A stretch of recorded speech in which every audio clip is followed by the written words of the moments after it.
The gallery opening was supposed to be boring. I stood in front of a 12-foot canvas of distorted human faces, champagne flute sweating in my palm, wondering how much longer I had to stay before I could slip out the back and catch the last train home. My boss had insisted I attend networking opportunity, she'd said, but Vivian Chen didn't pay me enough to pretend I understood abstract expressionism, or to smile at men in tailored suits who looked at my body before my business card. The dress had been a mistake. Black silk, backless, elegant in the mirror of my tiny apartment. Now, under the gallery's harsh white lights and wandering eyes, it felt like a declaration I hadn't meant to make. I turned toward the exit, ready to abandon the pretense entirely, when the lights went out. Not flickering, not dimming, complete darkness, like someone had severed the building's connection to the grid. Gasps rippled through the crowd. My champagne flute hit the floor. I heard it shatter but felt nothing. Someone bumped into me, muttered an apology. Then came the sound that made my blood stop. Gunshots. 2. Precise, professional. Screaming erupted. Bodies crashed against bodies. I pressed myself against the wall, silk dress suddenly ice cold against my spine, trying to make sense of the chaos. My phone was in my clutch. Somewhere I'd set it down, hadn't I? Near the sculpture of twisted metal. Emergency lights flickered on, bathing everything in sickly red. That's when I saw him. He stood in the center of the gallery like the eye of a hurricane. Tall, dark suit, perfectly intact despite the pandemonium, one hand hanging loose at his side, the other held a gun, not pointing it, just holding it, like it was part of him. People fled past him. He didn't move. His eyes, even from across the room, even in that crimson half-light, locked onto something near the sculpture exhibit. Someone, a man in a gray suit, frozen against the far wall. I should have run. Every survival instinct I possessed screamed at me to move, to join the stampede, pushing toward the exits. But I couldn't look away. The man with the gun walked forward, not rushed, not hesitant. Each step measured, inevitable. "You know why I'm here," he said. His voice cut through the screaming, low, controlled, absolutely certain. The man in gray raised his hands. "Lorenzo, please, you had a choice. Closer now, 3 feet between them. You made it badly." I watched the gray-suited man crumble. Not physically, not yet, but something in him collapsed. His hands shook. "My family. Should have thought of them before you talked to the FBI." The words landed like stones in still water. FBI. This wasn't a robbery. This was an execution. I must have made a sound, a gasp, a whimper, something, because the man with the gun turned and looked directly at me. Time crystallized.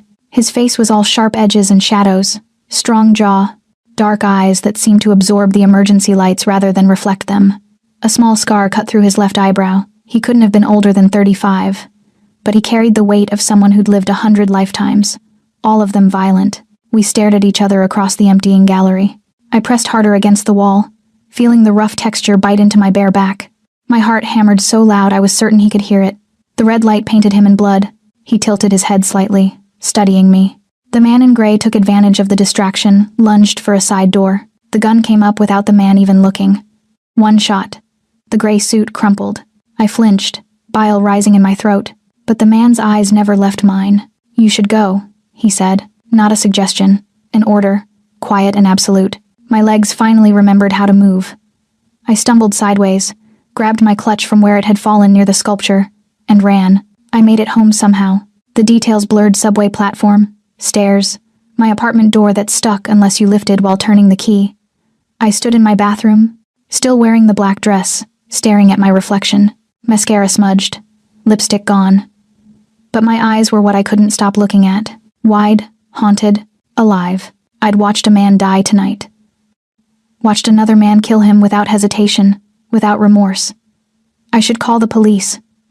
Should report what I'd seen, but something stopped me. The way he'd looked at me.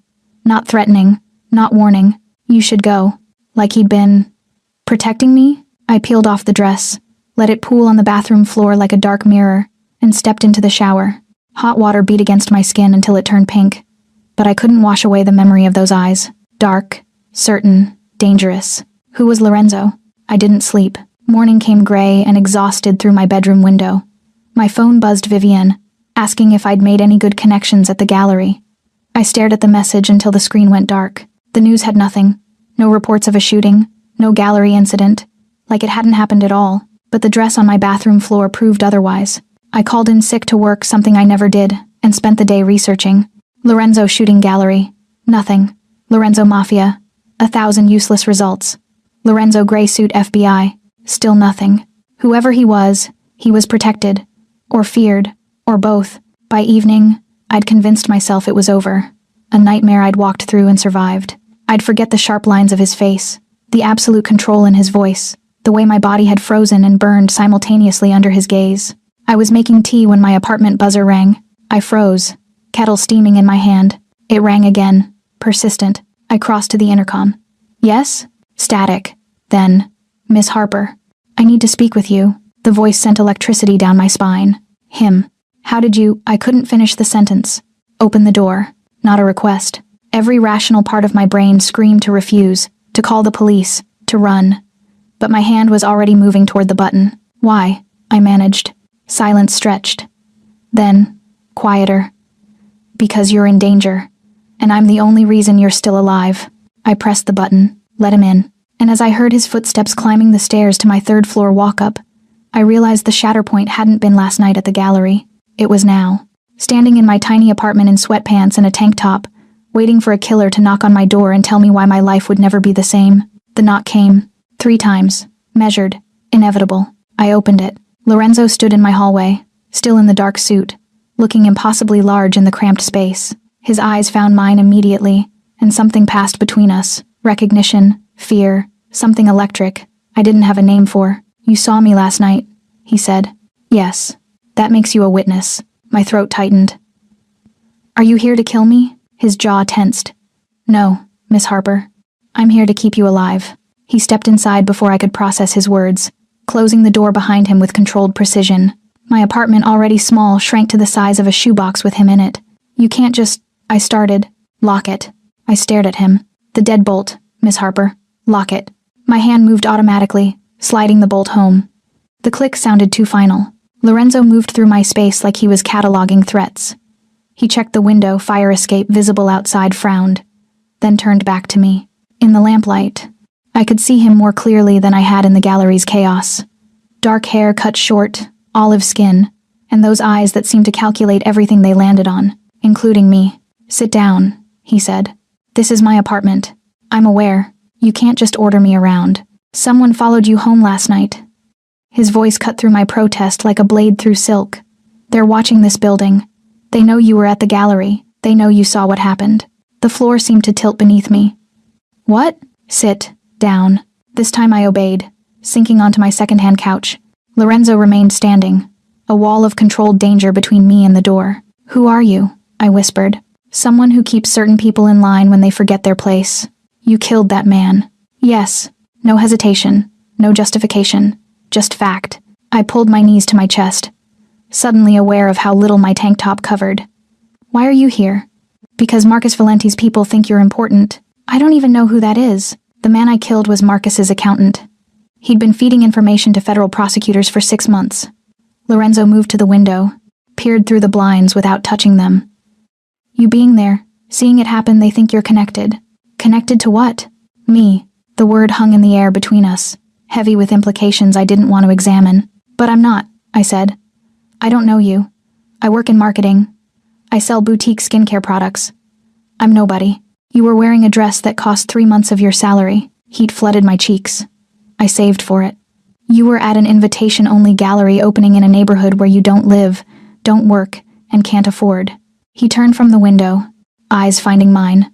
To Marcus's people, that looks like someone being shown off, introduced. That's insane. That's survival in my world. They make assumptions, eliminate threats. My breath caught. Am I a threat? Something flickered across his face, too quick to read. Not to me. Then why? Because I don't let innocent people die for witnessing my work. He said it like a business principle, clinical and cold. But underneath, I heard something else. Something almost like honor? I stood, needing to move, to think. So what happens now? You what? Protect me. For how long? Until I convince Marcus you're irrelevant. And how do you do that? I haven't decided yet. The honesty startled me. I'd expected lies, reassurances, something.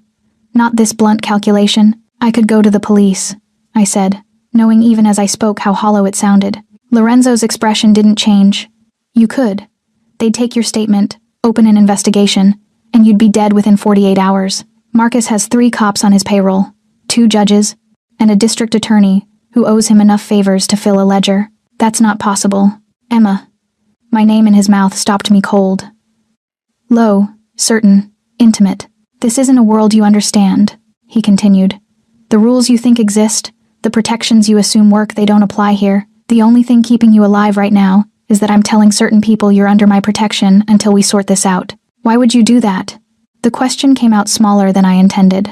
He was quiet for a long moment, studying me with an intensity that made my skin prickle. I don't know, he finally said. The admission felt like being let in on a secret. He stayed for 2 hours. Not talking much, just present. He made calls short, clipped conversations in Italian that I couldn't follow, checked the window every 15 minutes, accepted the tea I nervously made him. Though I noticed he never drank it. Testing it, I realized. Making sure I hadn't poisoned it. The absurdity almost made me laugh. You should pack a bag, he said around 11. What? Enough for a few days. You can't stay here. Panic spiked. I have work tomorrow. My job. Call in sick again. I can't just disappear. You can. You will. He stood, towering in my small living room. This building isn't secure. Your locks are garbage. The fire escape is an open invitation, and you're on a floor low enough that anyone with decent aim could. He stopped himself. Pack. Now.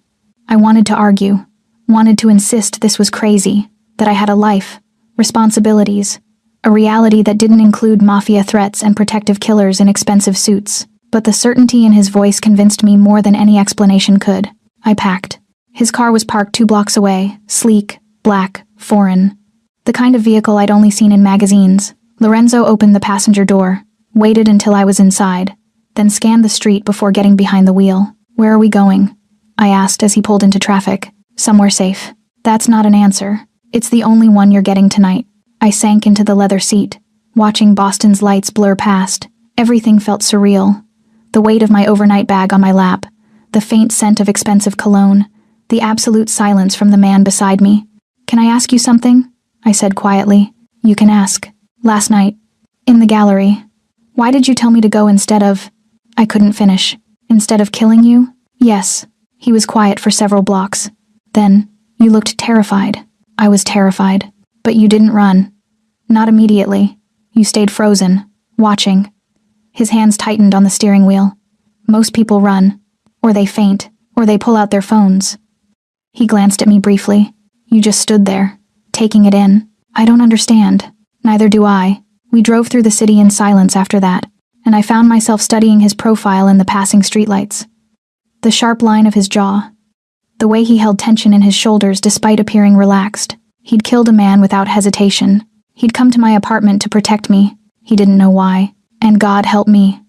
I was sitting in his car, letting him take me somewhere unknown, because some irrational part of me believed him, believed he'd keep me alive, believed that despite everything, I was safer with a killer than without him. The realization should have terrified me. Instead, it felt like falling. The safe house was a penthouse in the financial district. I'd expected something hidden. Industrial, not floor-to-ceiling, windows overlooking the harbor and furniture that probably cost more than my yearly salary. Lorenzo keyed in a code at the private elevator, and we rose in silence to the top floor. This is yours? I asked as the doors opened directly into the living space. One of several properties. He set my bag down near the entrance. You'll stay in the guest room, second door on the left, bathrooms attached. I stood in the foyer, overwhelmed by marble and modern art, and the sheer impossible expense of it all. How long? As long as it takes. That's not... Emma. He turned to face me fully, and I saw exhaustion in the lines around his eyes. I don't have answers yet. I'm working on it. But tonight, you're safe here. That's all I can promise. The vulnerability in his voice caught me off guard. This man who'd seemed carved from stone was admitting limitation. Okay, I whispered. Something passed between us again. That electric recognition from my apartment doorway. He looked at me like I was a puzzle he couldn't solve, and maybe didn't want to. There's food in the kitchen, he said, breaking eye contact. Help yourself to anything. I need to make some calls. He disappeared into what I assumed was his office, leaving me alone in the massive space. I didn't sleep. The guest room was beautiful, soft gray walls, a bed that felt like sleeping on a cloud, blackout curtains that blocked the city lights completely. But every time I closed my eyes, I saw the man in the gray suit falling, heard the gunshot. felt Lorenzo's dark eyes on mine. Around 3 in the morning, I gave up and padded into the kitchen for water. Lorenzo stood at the windows, backlit by the city's glow. He'd removed his jacket and tie, sleeves rolled to his elbows. A glass of something amber sat on the windowsill beside him, untouched. "Can't sleep?" he asked without turning. "How did you know I was here?" "I hear everything in this apartment." Of course he did. I poured water from the filter, hands shaking slightly. The silence stretched. Not quite comfortable but not hostile either. "My father owned a restaurant," Lorenzo said suddenly. I froze, glass halfway to my lips. "North End. Small place, real Italian food, none of the tourist garbage." His voice was different, softer, rougher around the edges. I grew up peeling garlic in the kitchen, learning to make proper carbonara. He wanted me to take it over someday. "What happened?" "The Valentis wanted protection money. My father refused. He finally turned to look at me, face half in shadow. They burned it down with him inside." "Oh God." "I was 17, he continued. "Had 2 choices: let it destroy me, or learn to destroy them first. So you chose violence. I chose survival. The violence came later." He picked up the glass, swirled the liquid, but didn't drink. "By the time I was 25, I'd built something they couldn't ignore. By 30, I controlled more territory than the Valentis ever had. And Marcus? Marcus is old guard, sloppy, emotional, relies on fear instead of strategy." His jaw tightened. When his accountant started talking, it wasn't just about money, it was about respect, about showing what happens when you betray the structure we've all agreed to maintain. I set down my water glass carefully.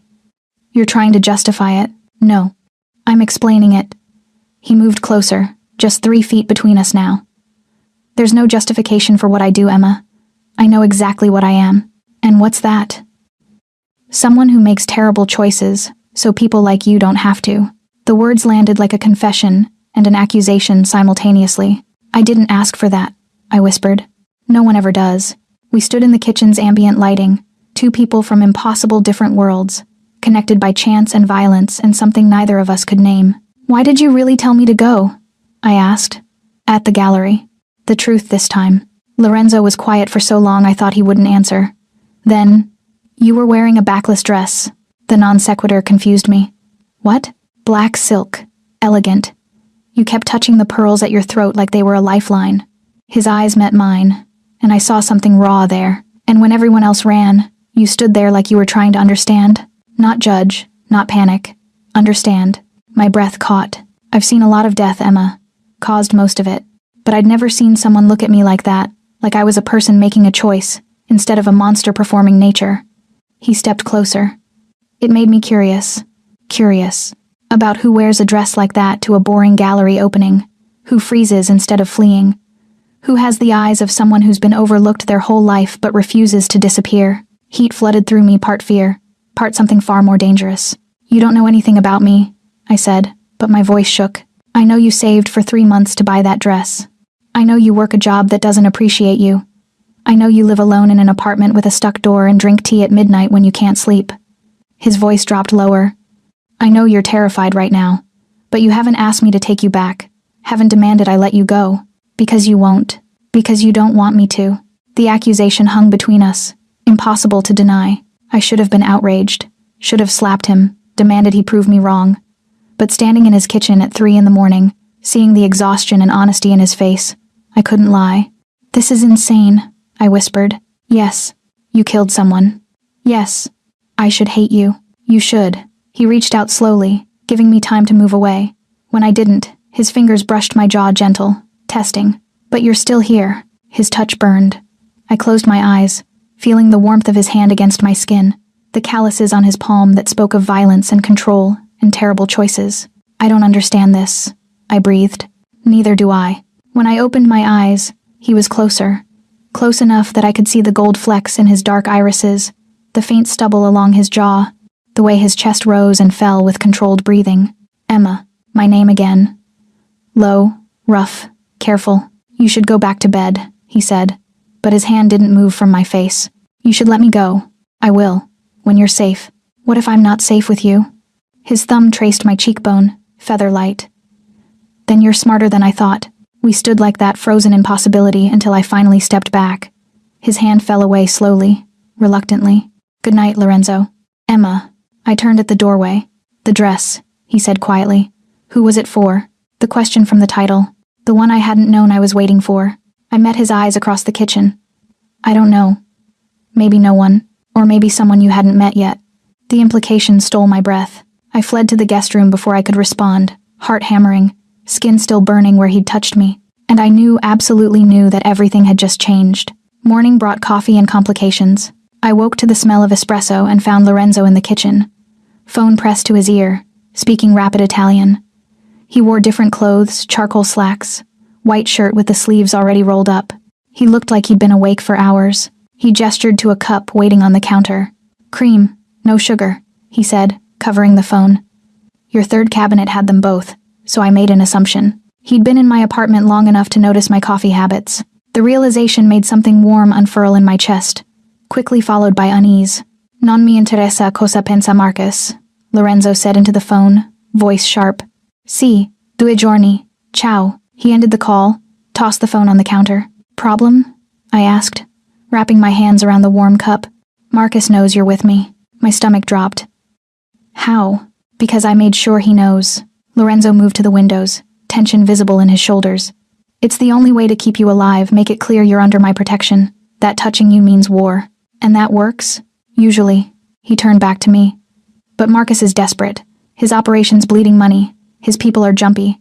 And now his accountant's dead. Desperate men make bad decisions. So I'm bait. You're protected. His eyes hardened. There's a difference.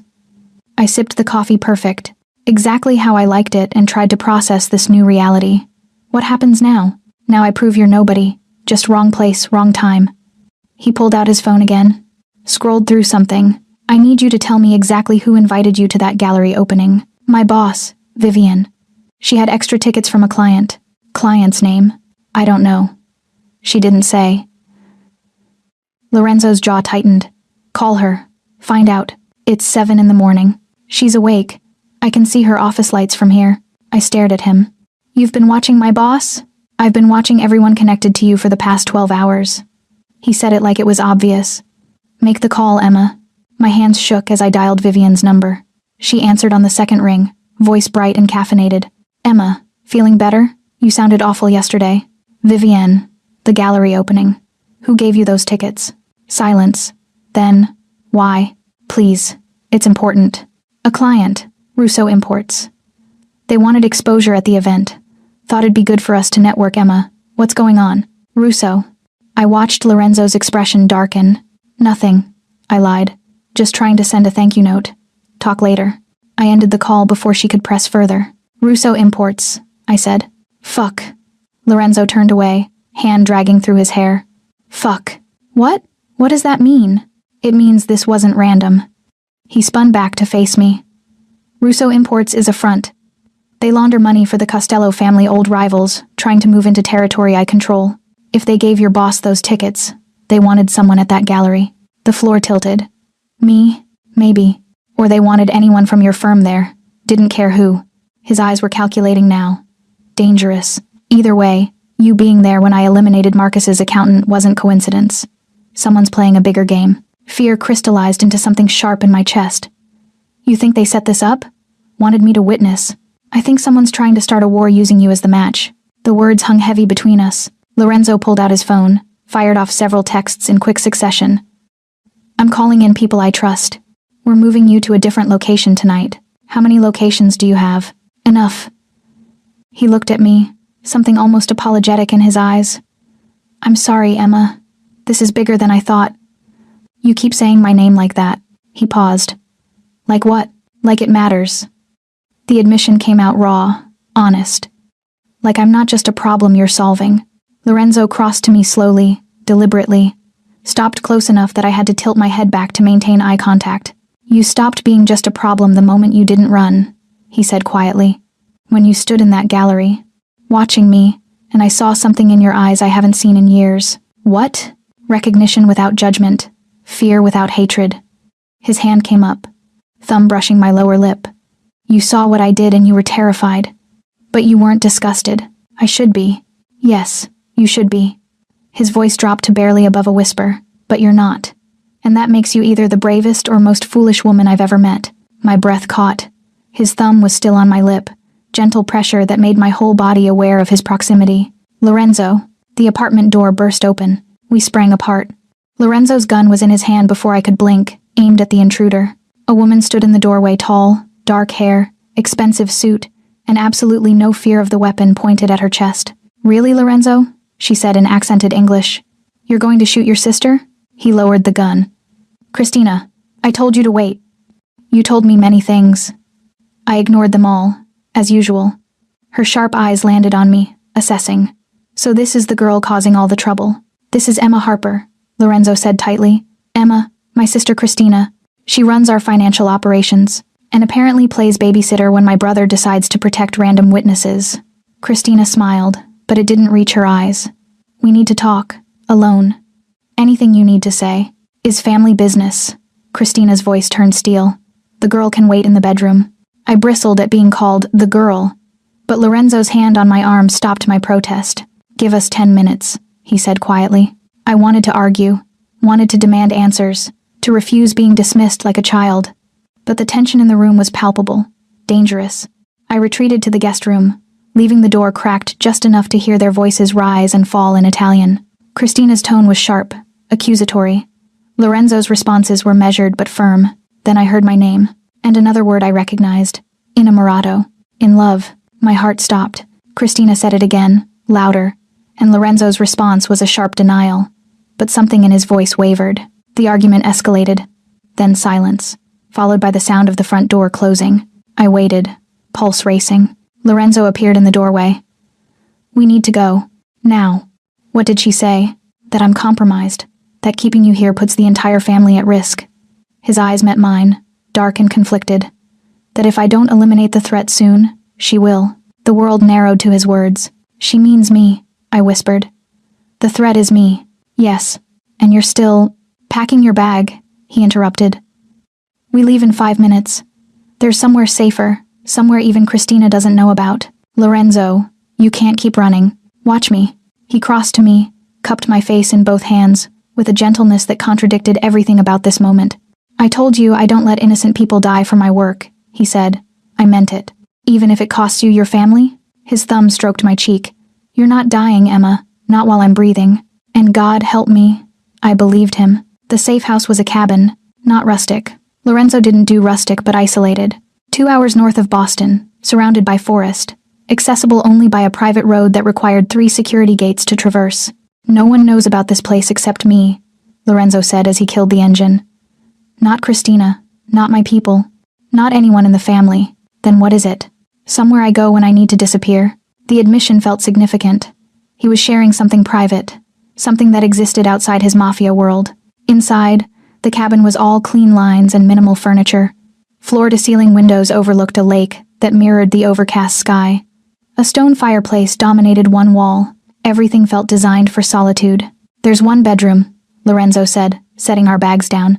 "I'll take the couch." "You don't have to." "Yes, I do." He moved to check the windows, the door locks, the security panel hidden behind a painting. "The perimeter alarm will alert us if anyone comes within a quarter mile. We're safe here. For how long? Until I figure out who's orchestrating this." He pulled out his phone, frowned at the screen. "Limited service out here, which is both blessing and curse." I sank onto the leather couch, exhaustion finally catching up with me.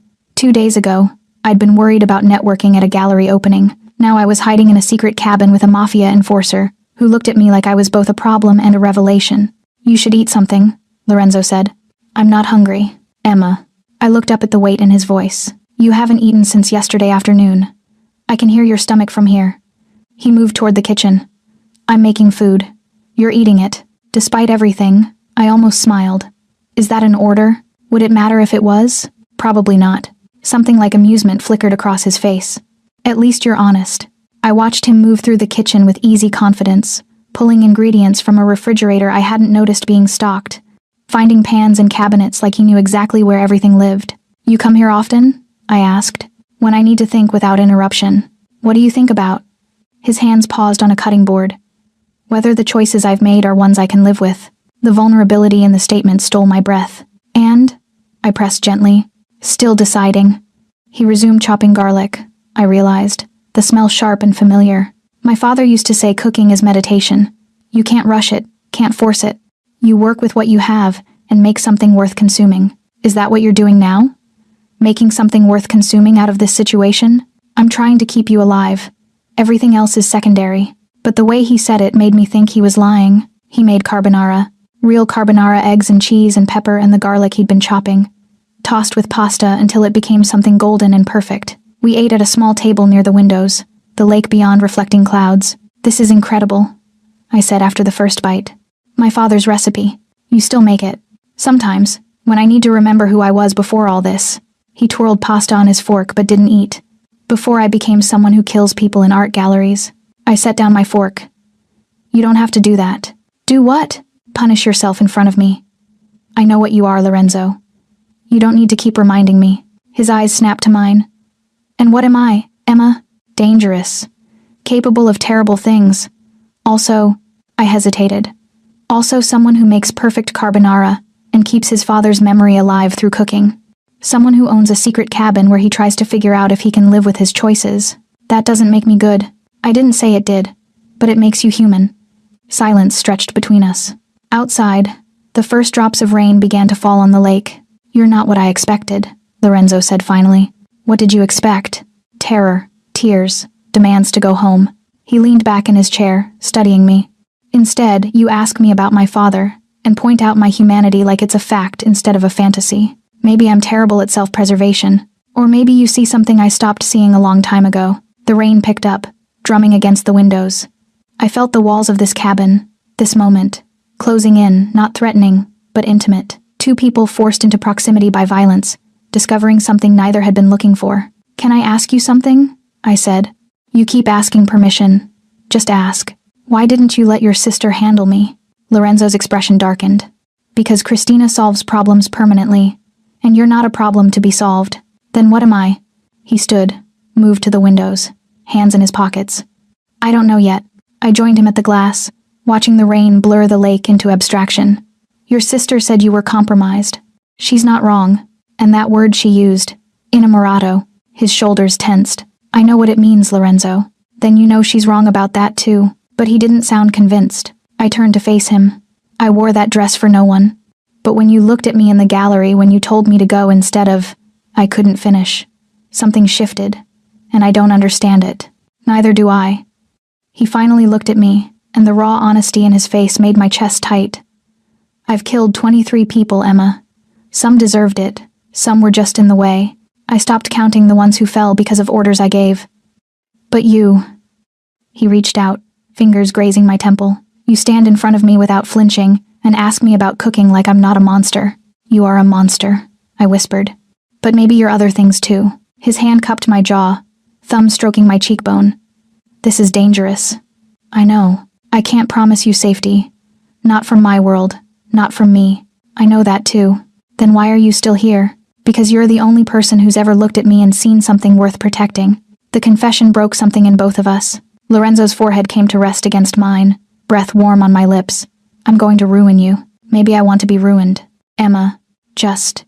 I closed my eyes, felt the weight of his hand on my face, the heat of him so close. Just let this moment be what it is. We stood like that while rain fell, and the world outside disappeared, and something impossible grew between us. Dangerous, consuming, inevitable. When he finally pulled back, his eyes were dark with conflict and want. Go to bed, he said roughly. Before I make a choice we'll both regret, I went. But lying in the bedroom, listening to him move around the cabin, I knew the choice had already been made. We were both already falling, and neither of us knew how to stop. I woke to darkness and the sound of breaking glass. Adrenaline shot through me. I sat up, heart hammering, trying to orient myself. The cabin, Lorenzo's safe house, rain still falling, another crash. I grabbed my phone from the nightstand dead. I'd forgotten to charge it and crept to the bedroom door, opened it a crack. The living room was illuminated only by the fireplace's dying embers. Lorenzo sat on the floor near the windows, surrounded by shattered glass. A bottle lay on its side near his hand, not broken glass, a dropped glass. Lorenzo, his head turned, movement slow. You should be sleeping. I stepped into the room. What happened? Nothing. Go back to bed. But his voice was off rougher, less controlled. I moved closer, saw the bottle more clearly. Whiskey. Expensive. Half empty. Are you drunk? Working on it. I'd never seen him anything less than absolutely controlled. This vulnerability felt like stumbling into something private, sacred. Want to tell me why? I asked softly. Because I got a message. He gestured vaguely toward his phone on the couch. Russo, imports. They know you're with me. They're calling it kidnapping. My stomach dropped. What? They're telling Marcus, the other families, anyone who'll listen that I've taken an innocent civilian against her will. He laughed, bitter and sharp. They're painting me as unhinged, dangerous, breaking our codes. But that's not, it doesn't matter what's true. It matters what people believe. He reached for the bottle, took a drink straight from it. They're using you exactly how I thought, starting a war. And I walked right into it by bringing you here. I sank to the floor beside him, careful of the broken glass. So what do? Smart move? Turn you over. Let you go public. Say I held you briefly. Apologize. Make it a misunderstanding. Fear spiked. And the not smart move? Keep you here. Protect you. Watch everything I've built burn down around me. The choice laid bare between us, his empire or my life. You should choose your empire, I said quietly. I know. So why haven't you? He turned to look at me, eyes unfocused from the alcohol but still intense. Because for the first time in 15 years, I don't want to make the smart choice. The admission hung in the air. My father died protecting something that mattered to him, Lorenzo continued. His restaurant, his legacy, his pride. I used to think that was noble. He took another drink. But sitting here now, I realize he just loved something more than he feared dying. And I never understood that until... He stopped himself. Until what? I whispered. Until a woman in a backless dress looked at me like I was human. Oh God. I reached for the bottle, took it from his hand. You've had enough. Probably. But he didn't resist. I set the whiskey aside, started carefully picking up the larger pieces of broken glass. Lorenzo watched me, expression unreadable. You don't have to clean up my messes, he said. Someone should. Emma, you protected me. I placed the glass shards on the coffee table, even when it didn't make sense, even when it cost you. Let me do this one small thing. He was quiet while I finished. When I sat back down beside him, closer this time, he reached out and tucked a strand of hair behind my ear. You're going to get yourself killed being kind to dangerous men. Just one dangerous man. His hand lingered on my face. This is where I should tell you to run. To get away from me before I destroy everything good about you. Is that what you want? What I want doesn't matter. It does to me. The words came out more intense than I'd intended. Lorenzo's eyes darkened, his thumb tracing my jawline with heartbreaking gentleness. I can't offer you anything, Emma. No future, no safety, no promises. Just this moment, and whatever moments I can steal before everything falls apart. Then give me this moment. Something broke in him. He kissed me. Not gentle, desperate, consuming. Like he was trying to memorize the taste of me. His hand fisted in my hair, the other pulling me closer until I was half in his lap.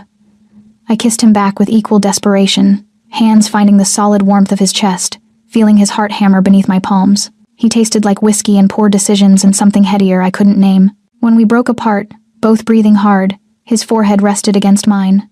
This is a mistake, he breathed. I know. I'm going to hurt you. Probably. Emma. I kissed him again, softer this time. I know all of it, Lorenzo. I know what you are, what you've done, what you're capable of.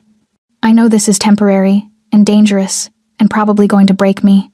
I pulled back enough to meet his eyes, but I also know that for the first time in my life, someone looks at me and sees something worth protecting, worth ruining themselves for, and I can't walk away from that. You should. I know. He made a sound between a laugh and a groan, pulling me fully into his lap. You're going to be the death of me. Good. At least you'll die feeling something. I already feel too much.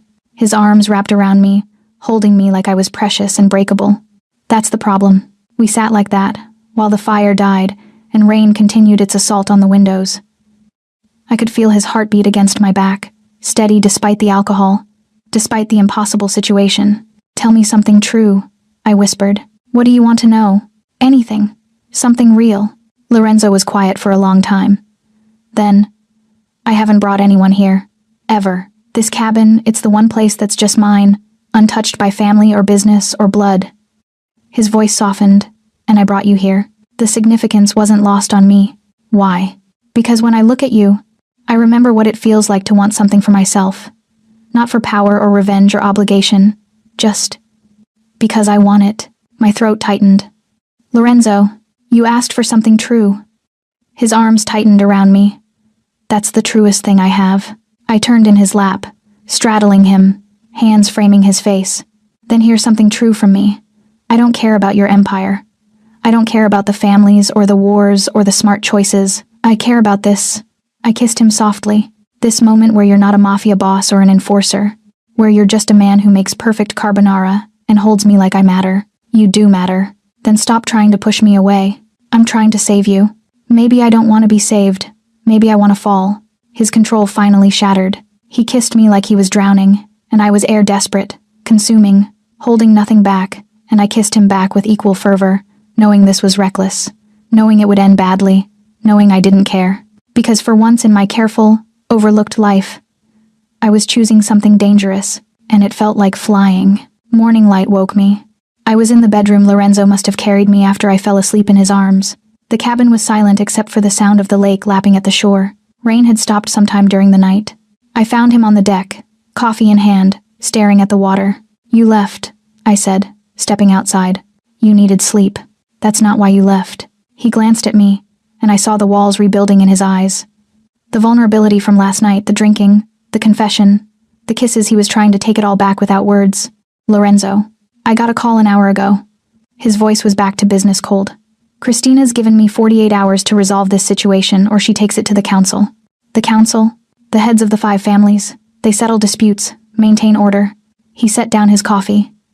If this goes to them, they'll rule against me. Protecting you breaks too many codes. I'll lose territory, alliances, possibly my position entirely. Then let me go. I'll tell everyone. They'll kill you the moment you surface. His eyes met mine, hard and certain. Russo wants a war. Marcus wants revenge.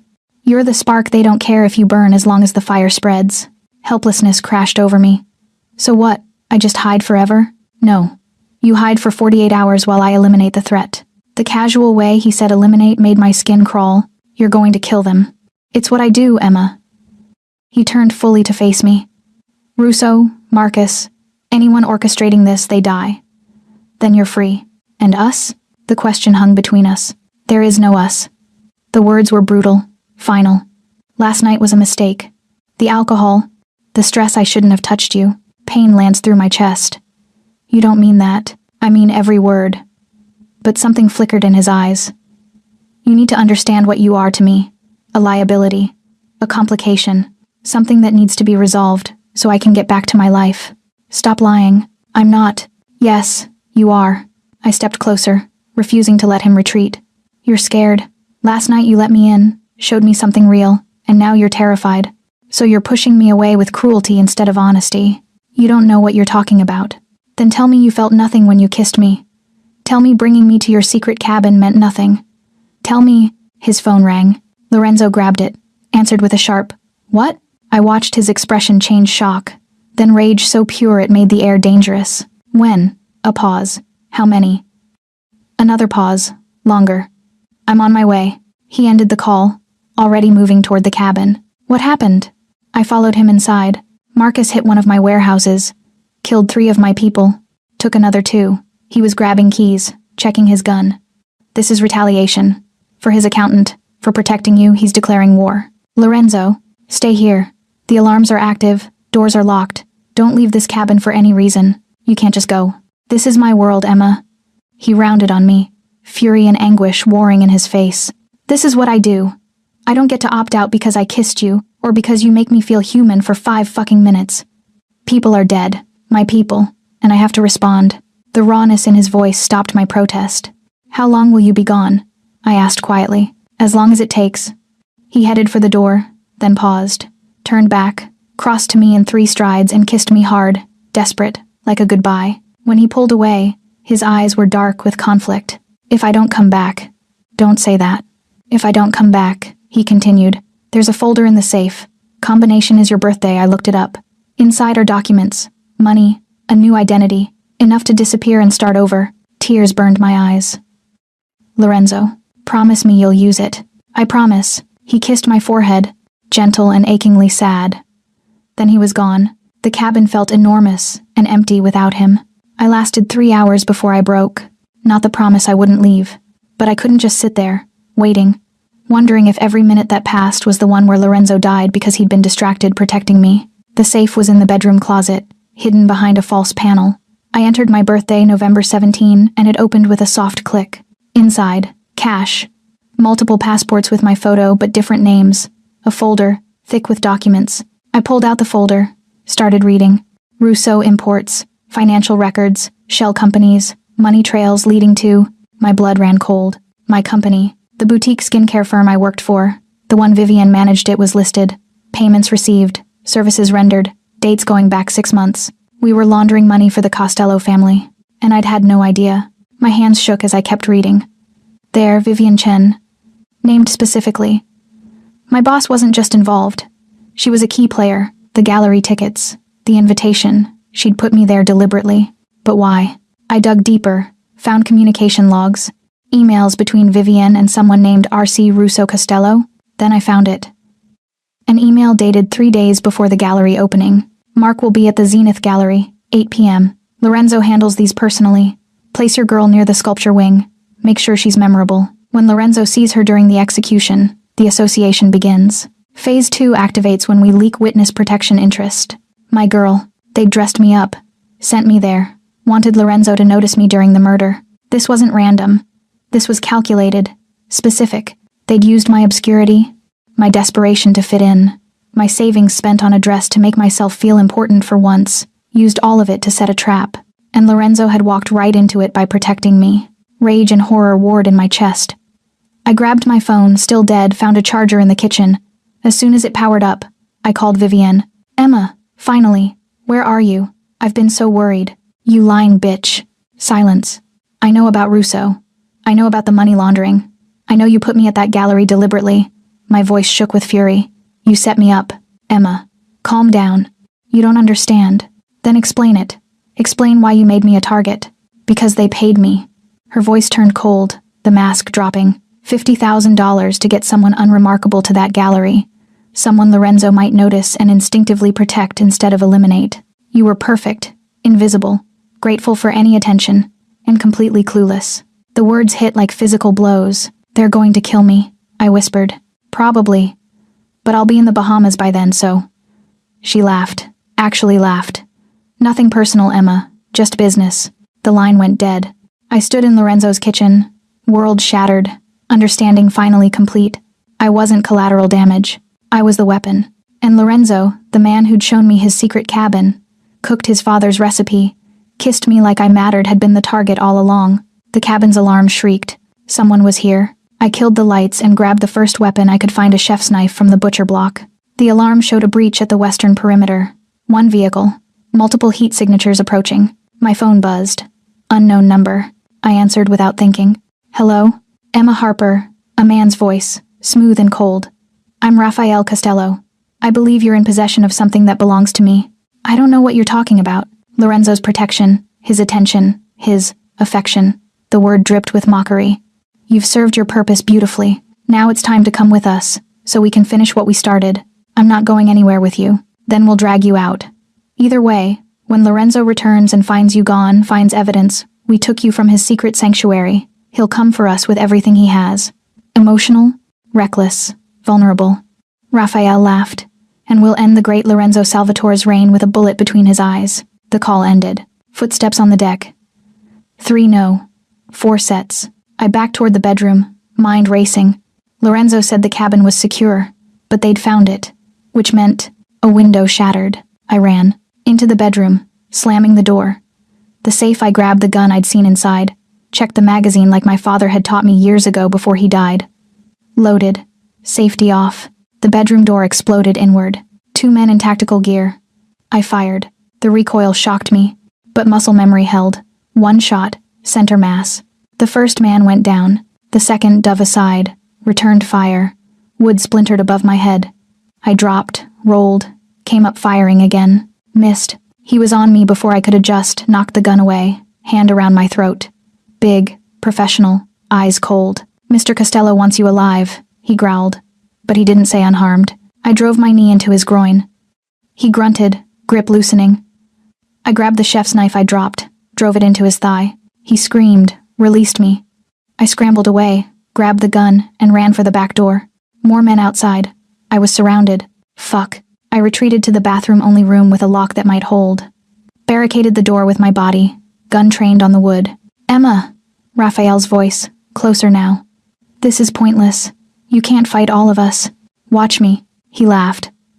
I respect the spirit. Lorenzo chose well. I'll give him that. But this ends one way. Come out, and we'll make it quick. Go to hell. After you. The door shuddered.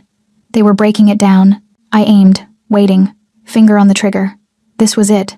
I'd killed one man already, something I'd never imagined doing. Could probably take one more before they overwhelmed me. At least I'd make them work for it. The door splintered. Gunfire erupted. But not from inside the cabin. Outside. Automatic weapons, rapid fire, shouting in Italian. The assault on the bathroom door stopped. More gunfire. Screams. Someone yelling orders. Then silence. I waited. Gun trained on the destroyed door. Breathing hard. Emma! Lorenzo's voice, rough and urgent. It's me. Don't shoot. How do I know it's really you? You promised to use the documents in the safe if I didn't come back. Your birthday is the combination. And last night I kissed you like I was drowning. I lowered the gun, sagged against the wall. The bathroom door opened carefully. Lorenzo stood there, covered in blood, not his.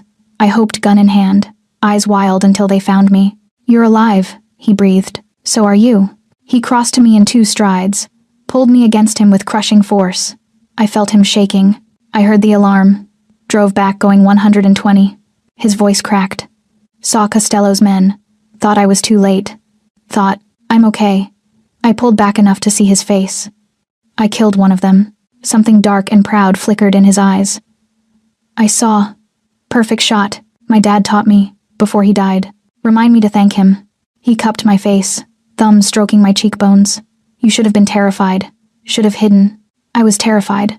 But I'm also really fucking angry. I told him everything, the folder, the emails, Vivienne's confession, Raphael's call. Watched his expression darken with each revelation. They used you, he said when I finished. They used both of us. I was the bait. You were the target. And you still protected yourself. Still fought. He kissed my forehead, gentle despite the violence surrounding us. You're not a victim, Emma. You're a survivor. What happens now? His eyes went cold. Now I end this. We left the cabin an hour later. Lorenzo's people had arrived, cleaned up the bodies, secured the perimeter. I tried not to look at the man I'd killed, but Lorenzo made me. Don't turn away, he said quietly. You took a life to save your own. That's not something to hide from. So I looked, saw the man's face, slack in death, felt the weight of it. Does it get easier? I asked. No. It just gets necessary. In the car, Lorenzo made calls. Clipped, angry Italian that needed no translation. He was calling in every favor, mobilizing every resource. Christina, he said into the phone. I know what I said. I know the timeline. But they came for her at the cabin, my cabin. Christina, the one even you don't know about. A pause. Which means we have a leak, and I'm done playing defensive. Another pause, longer. I'm going to Costello's estate, tonight, and I'm burning it to the ground. He listened to her response, jaw tight. Then bring it to the council. Let them watch me break every rule we have, because Emma Harper is mine to protect, and anyone who touches her dies. He ended the call without waiting for a response. Lorenzo, don't. He glanced at me, eyes blazing. Don't try to talk me down. Don't tell me it's not worth it. 3 of my people are dead. You almost died. They violated the one place I had left that was just mine. His hand found my thigh, gripped tight. I'm ending this. All of it. And I don't care what it costs, even your position, especially my position. He turned back to the road. I built an empire on fear and control. But what's the point of ruling if I have to sacrifice the only thing I've ever wanted for myself? My heart stopped. What do you want? You. Simple, devastating, true. I want you alive. I want you safe. I want to wake up and make you coffee exactly how you like it. I want to teach you to make my father's carbonara. His voice roughened. I want something good in my life, Emma. And you're the first good thing I've had in 15 years. Tears blurred my vision. So I'm going to kill Raphael Costello, Lorenzo continued. And Marcus Valenti. And anyone else who thinks they can use you as a weapon against me. And then if you still want it, I'm going to disappear with you. Leave this life. Start over. You'd give up everything? I already have. He brought my hand to his lips, kissed my knuckles. The moment I told you to go instead of killing you in that gallery, I chose you over everything else. I just didn't realize it yet. Lorenzo. I love you, Emma Harper. The confession came out rough, almost angry. I love you, and it's going to get me killed, and I don't care. I love you too. He pulled the car over so fast the tires squealed, kissed me desperately, hands in my hair, breathing hard. Say it again. He demanded against my lips. I love you. Again. I love you, Lorenzo Salvatore. Even though you're a killer and a criminal and this is completely insane. He laughed, actually laughed, and it was the most beautiful sound I'd ever heard. Completely insane, he agreed. But it's ours. The Costello estate was a fortress. High walls, armed guards, surveillance everywhere. We parked a quarter-mile away in a warehouse owned by one of Lorenzo's allies. Last chance to stay behind, Lorenzo said, checking his weapons. Not happening. Emma, they used me, tried to kill me. I'm not sitting this out. I picked up the gun he'd given me, smaller than the one at the cabin, easier to handle. Besides, you need someone watching your back. He studied me for a long moment, then pulled me close and kissed me hard. Stay behind me. Don't engage unless you have to. And if anything happens, nothing's going to happen. If anything happens, he continued firmly, you run. You use the new identity, the money, everything in that folder. You disappear, and you don't look back. Lorenzo, promise me. Only if you promise the same. If this goes wrong, you get out. You don't die for revenge. His jaw tensed. I can't promise that. Then I can't either. We stared at each other. Two stubborn, reckless people in love, refusing to imagine a future without the other. We're both insane, Lorenzo muttered. Completely. He kissed me again, softer this time. Ready? No. Let's go anyway. We went in through the service entrance. Lorenzo had bribed one of the kitchen staff, a woman whose brother he'd once protected from Marcus. She let us in, pointed toward the main house, and fled. The estate was massive. Marble floors, priceless art. The kind of wealth that came from generations of crime. We moved through the corridors silently. Lorenzo led, gun ready, every movement precise and controlled. I followed, heart hammering, trying not to think about what we were doing. Breaking into a Mafia boss's home to commit murder. This was my life now. We found Raphael in his study, exactly where Lorenzo's intel said he'd be. He looked up from his desk as we entered, gun already pointed at his chest. Lorenzo. Raphael smiled, unafraid. I was wondering when you'd arrive. Call off your men. This is between us. You really think I'd be alone? Raphael stood, and I saw the gun in his hand. You've gone soft, Salvatore. Love has made you predictable. Love has made me dangerous. Raphael's eyes flicked to me. And you brought her. How touching. He raised his gun. She dies first. I want you to watch. Everything happened at once. Lorenzo fired. Raphael dove. Return fire sparked off the doorframe beside my head. I dropped, rolled left, came up shooting like Lorenzo had taught me in the car. My shot went wide, but it made Raphael adjust his aim. Lorenzo used the opening. 2 shots. Center mass. Raphael fell. But before Lorenzo could confirm the kill, men poured into the study. 4. 5 too many. Run, Lorenzo shouted. I fired at the closest man, hit him in the shoulder. Lorenzo took down 2 more, but they kept coming. We retreated into the hallway, backs against each other, firing at anything that moved. I'd never been so terrified, so alive, so certain I was about to die. Then Lorenzo's gun clicked empty. Mine too. The remaining men advanced, weapons trained on us. End of the line, one said. Lorenzo shifted, putting himself between me and the guns. No, I whispered. I'm sorry, he said quietly. I'm sorry I got you into this. Sorry I couldn't protect you. Sorry we don't get more time. Don't you dare apologize for loving me. He turned, cupped my face. If we survive this, when we survive this, when we survive this, he amended. I'm taking you somewhere warm. Somewhere with no families, no codes, no violence. Just us. Promise? Promise. The men cocked their weapons, and Christina walked into the hallway. Lower your guns, she said, voice sharp with authority. The men hesitated. I said lower them. Now. They obeyed, confusion clear on their faces. Christina looked at Lorenzo, expression unreadable. The council met an hour ago, unanimously voted to eliminate the Costello family for violating protocols regarding civilian targets. She gestured to the men.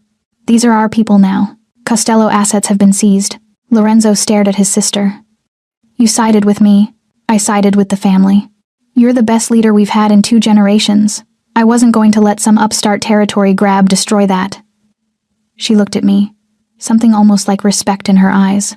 Besides, anyone who kills one of Costello's men and then breaks into their estate to finish the job has earned a certain consideration. Marcus Valenti? Lorenzo asked. Already handled. His people turned on him when they heard the council's ruling. He's dead. It was over. The threat, the violence, the war that had been building over. Lorenzo pulled me against him, buried his face in my hair. I felt him shaking. We're alive, I whispered. We're alive. Christina cleared her throat. The council also voted on your position. Lorenzo tensed. You keep your territory, your people. But, she paused. Significant. You're required to step back from active enforcement. Take a consultative role. Train the next generation. Manage strategy, but no more direct involvement. And if I refuse, then you lose everything. Christina's expression softened slightly. They're giving you an out, Lorenzo. A way to keep the family intact while building something else. Don't be stupid enough to reject it. Lorenzo looked at me. I saw the question in his eyes. I nodded. I accept, he said. Christina smiled genuine, relieved. Good. Now get out of here. You have blood on your suit and your girlfriend looks like she's about to collapse. She's not my girlfriend. Then what is she? Lorenzo pulled me closer. Everything. We left Boston 3 days later. The paperwork was filed, the transition managed, the council appeased. Lorenzo transferred most of his assets into legitimate businesses, set up trusts, made arrangements, and booked us tickets to Malta. Why Malta? I asked as we packed. Warm. Mediterranean. Far from Boston. And my grandmother was Maltese. I have a house there I inherited but never visited. He folded a shirt precisely. Seemed like the right place to start over. What will we do there? Whatever we want. He crossed to me, pulled me into his arms. I was thinking I might open a restaurant. Real Italian food. None of the tourist garbage. You could. He paused. What do you want to do? I thought about it, really thought about who I was outside of being overlooked, outside of surviving. Write, I said finally. I've always wanted to write. Then write. He kissed my forehead. Write about anything you want. I'll read every word. Even the Mafia romance novels. He laughed. Especially those. Though I expect to be portrayed very accurately. Tall, dark, dangerous, and secretly soft. That's slander. I'm not soft. You make me coffee exactly how I like it. That's just practical. You cried when we left the cabin. Dust in my eyes. I kissed him, smiling against his lips. Keep telling yourself that. We finished packing in comfortable silence, and I realized this was it, the life I'd been searching for without knowing. Not perfect, not safe, but real. And mine, Malta, was perfect. The house sat on a cliff, overlooking the Mediterranean. All white stone and blue shutters and bougainvillea climbing the walls. We spent our first week doing nothing, sleeping late, swimming in the sea, learning how to exist without looking over our shoulders. Lorenzo transformed. Without the weight of his position, the constant violence, he softened in ways I hadn't imagined possible. He smiled more, laughed, spent hours in the kitchen experimenting with recipes while I wrote on the terrace. 3 months in, he opened his restaurant. Small, intimate, only 12 tables. He called it Salvatore's, honoring his father while building something new. I helped design the menu, manage reservations, and occasionally served when we were understaffed. It was shockingly normal, and I'd never been happier. 6 months after leaving Boston, Christina visited. The family's stable, she reported over dinner at the restaurant. Your transition plan worked perfectly. The new generation respects the old codes while adapting to changing times. And no one's tried to kill each other? Lorenzo asked. Only twice. Both resolved without casualties. She sipped her wine. You did good work, brother. Built something that can last. I built something that can function without me, he corrected. That was always the goal. Christina looked at me. And you? How's the writing? Good. I finished my first novel last month. Mafia romance? Of course. She laughed. Does Lorenzo approve? He has notes. Many notes. Mostly about proper gun handling and realistic organized crime structures. I'm a consultant, Lorenzo said, not quite hiding his smile. We ate and talked, and for a moment, it felt like family, real family. Not the criminal empire kind, just people who cared about each other, sharing a meal. Before Christina left, She pulled me aside. "Thank you," she said quietly. "For what?" "For giving my brother something to live for besides revenge and duty. For showing him there's more to life than the family." She squeezed my hand. "He's happy. I've never seen him happy before. He saved me first." "You saved each other. That's rarer than you think."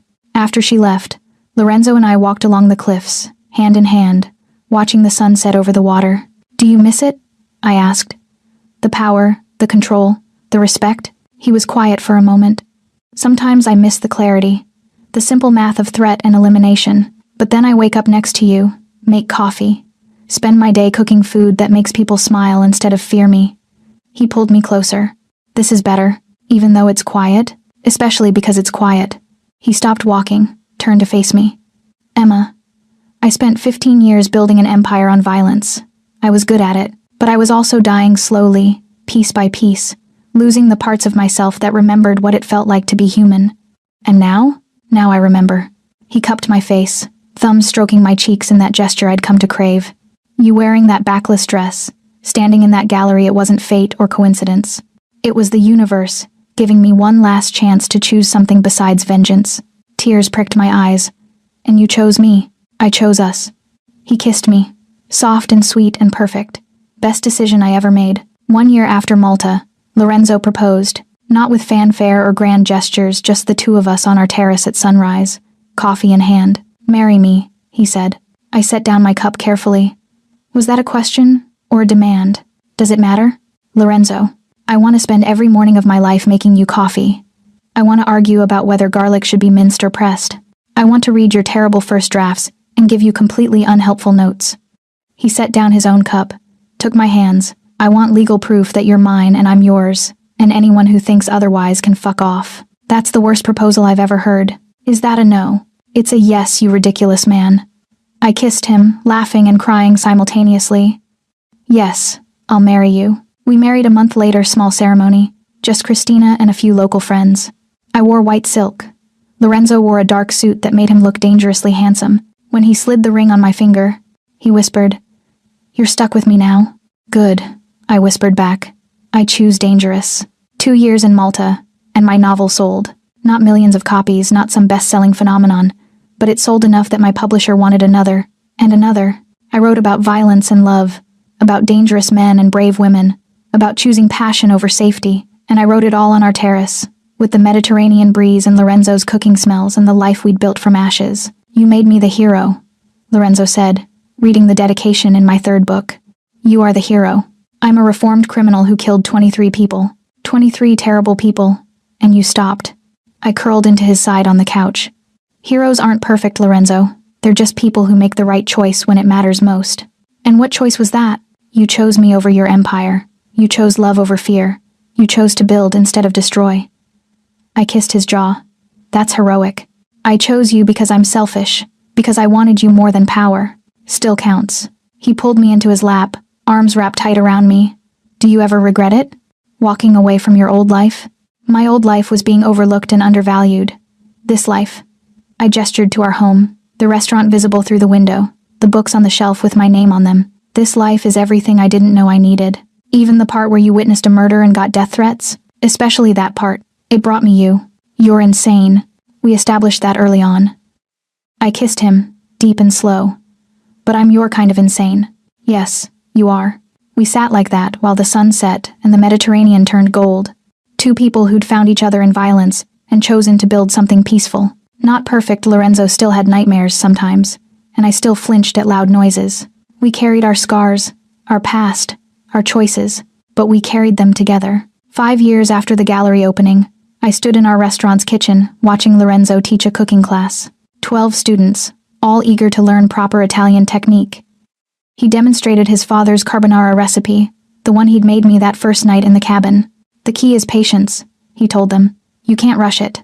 You work with what you have, and make something worth consuming." His eyes found mine across the kitchen, and he smiled.